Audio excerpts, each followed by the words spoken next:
وإن لك لأجرا غير ممنون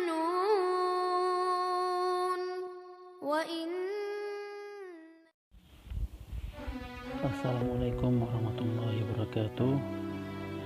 Kepada anak-anak yang Bapak hormati, sebelumnya Bapak akan menjelaskan selama COVID-19 ini kita belajar secara daring, yaitu dalam jaringan. Kemudian juga ada secara luring, luar jaringan, itu bagi rekan-rekan kalian yang tidak sanggup. Dari itu, kenalkan, nama Bapak Abdul Rahman SPDI, dan Bapak adalah sebagai guru bidang studi agama Islam, tepatnya pada kelas 11 MIA dan 11 IS.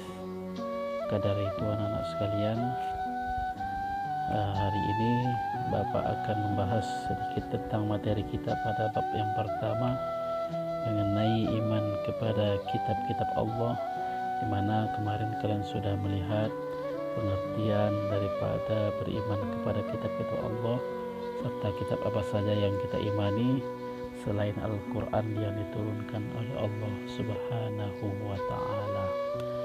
Anak-anak Bapak yang dirahmati oleh Allah Subhanahu wa Ta'ala, untuk memahami bahwasanya kita mengimani kitab Allah Subhanahu wa Ta'ala, kita harus paham apa yang sebenarnya dimaksud dengan iman. Secara arti, iman itulah adalah percaya, mempercayai adanya Allah, mempercayai adanya malaikat Allah, mempercayai kitab-kitab Allah, mempercayai Nabi dan Rasul Allah, dan mempercayai hari kiamat atau hari akhirat, serta yang terakhir mempercayai qada dan qadar atau ukur dan ketentuan dari Allah Subhanahu wa Ta'ala.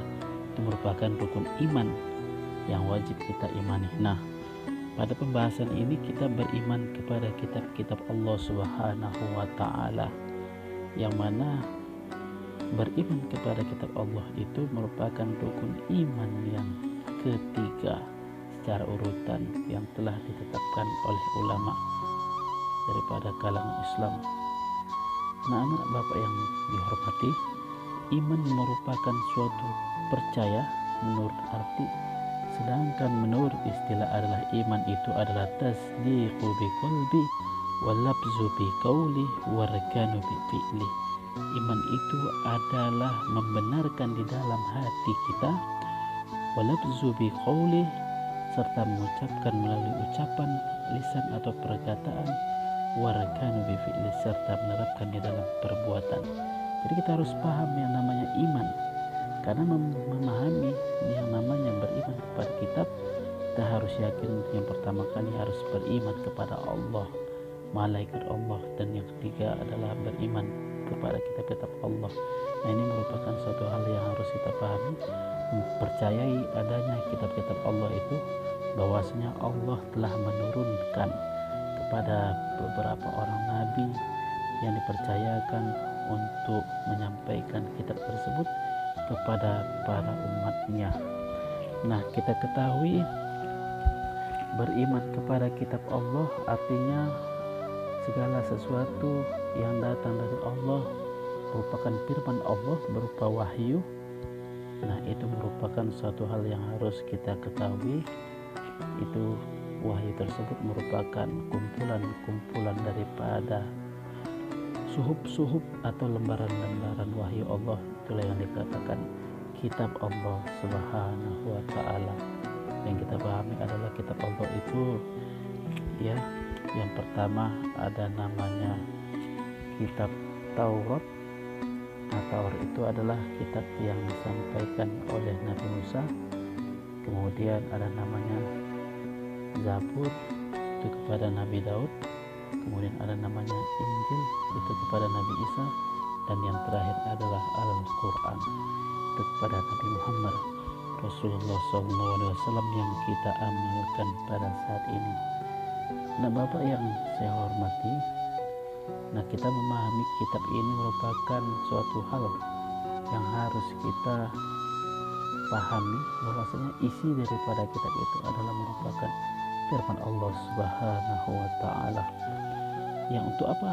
Untuk dijadikan petunjuk. Disebutkan di dalam Quran surah Al-Baqarah yaitu ayat yang kedua, zalikal kitabul la raiba fihi hudal lil muttaqin. Demikian itulah kitab yang tidak diragukan dan petunjuk bagi orang-orang yang bertakwa kepada Allah Subhanahu wa taala. Sebelum Al-Quran itu diturunkan, maka kitab-kitab terdahulu merupakan suatu hal yang harus kita pahami. Isi daripada kitab tersebut sudah tercantum di dalam buku yang telah diberikan oleh sekolah, yaitu buku panduan agama Islam, tepatnya kelas 11. Situ ada tercantum bagian-bagian kitab yang isinya ada yang namanya hukum, ada yang namanya membahas tentang Allah Subhanahu wa taala, serta yang lainnya yang berhubungan untuk meyakinkan diri kita kepada Allah Subhanahu wa taala. Nah, Bapak yang Bapak hormati dan yang Bapak sayangi, maka dari itu memahami kitab tersebut bukan hanya sekedar membaca, tetapi harus kita mengamalkan isi kitab yang telah diperintahkan oleh Allah Subhanahu wa taala. Kenapa? Karena kalau kita memahami serta mengamalkan isi kitab tersebut, insya Allah kamu akan mendapat hidayah dan inayah dari Allah Subhanahu wa taala, yaitu petunjuk ke jalan yang benar, petunjuk ke jalan yang lurus, karena masing-masing kitab tersebut membawa ke jalan kebenaran. Tepatnya sekarang yang kita amalkan adalah isi Al-Quran. Itu merupakan dari firman Allah Subhanahu wa taala yang telah disampaikan melalui malaikat Jibril dan disampaikan kepada Nabi Muhammad, dan Nabi Muhammad menyampaikan kepada umat manusia, tepatnya kita yang beragama Islam. Ketika mereka belum agama Islam, maka Nabi menyampaikan juga kepada orang kafir supaya mereka masuk ke Islam, ke jalan Allah Subhanahu wa taala. Anak-anak Bapak yang Bapak hormati, jadi mengimani kitab ini bukan hanya sekedar percaya dengan kitab Al-Quran saja, tetapi kitab-kitab terdahulu harus kita yakini, karena Nabi Muhammad Rasulullah Sallallahu Alaihi Wasallam mengambil pelajaran daripada kisah-kisah Nabi yang terdahulu, kisah para tokoh Nabi, maksudnya seorang utusan Allah yang Nabi pelajari terhadap isi Al-Quran, terhadap pedoman Al-Quran yang dijadikan pedoman hidup Rasulullah Sallallahu Alaihi Wasallam, melihat kehidupan kisah-kisah para anbiya, nabi-nabi Allah, dan kisah-kisah para rasul Allah yang telah tercantum di dalam Al-Quran, di mana semua kitab seperti Taurat, Zabur, dan Injil itu sudah dirangkai, dijadikan satu petunjuk, dimasukkan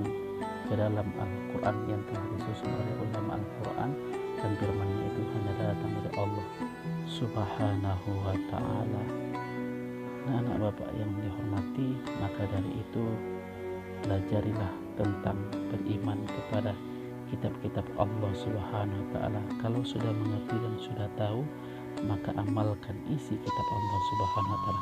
Itulah salah satu contoh orang yang beriman kepada kitab-kitab Allah. Salah satu jalannya adalah dia bisa mengamalkan apa yang diperintahkan oleh Allah Subhanahu wa taala di dalam Al-Quran.